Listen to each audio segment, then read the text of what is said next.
The top storylines Formula One Drive to Survive Season 7 left out. Number one, everything about Aston Martin, namely the fact that they stole Adrian Newey from Red Bull Racing. Newey leaves Red Bull, which was a big part of the turmoil of what was going on with Red Bull last year. DTS talks about that turmoil, highlighting Max potentially going to Mercedes, Jos Verstappen asking for Horner to be removed after all the controversy with the allegations against him. They leave out the fact that the greatest car designer of all time leaves the sport and goes to Aston.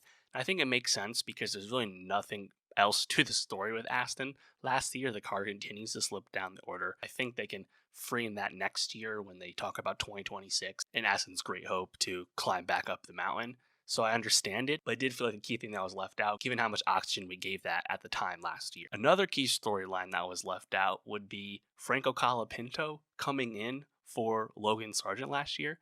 Now, there is a Williams focused episode in season 7. They talk about Sargent not being good enough and being dropped. And I think we even see a few glimpses of Colapinto. His name is mentioned once or twice in terms of some really used footage, not in any interview setting. But they don't really get into Colapinto at all and really just talk about the framing of, Carlos Sainz going to Williams. And to me, it's kind of an unfortunate thing to be left out because that was another huge storyline last year because Colapinto really kind of, shot off like a firecracker last season once he got into the seat, so much so that he was a key figure in terms of silly season. Would he remain at Williams? Would he become an Alpine driver?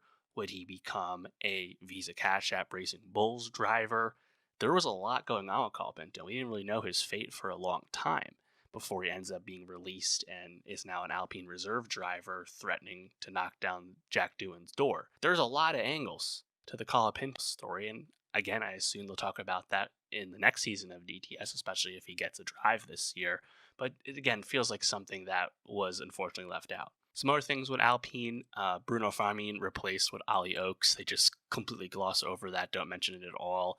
I think that would have been an important thing to mention with Briatore coming into Alpine, something that's a big focus of DTS this year. And similarly, they don't talk about any of the Endstone controversies with Alpine, namely the fact that they're not going to be a works team in the future and stop producing their own engine. Pretty big deal. Should have mentioned it. Just for the human interest angle of what makes Drive to Survive a compelling series, I would have loved an episode about Zhou Guan Yu in China, going back to the China Grand Prix after several years of COVID delays and cancellations. Zhou, the first Chinese driver, all the attention he gets back home. Seems like a really natural and obvious fit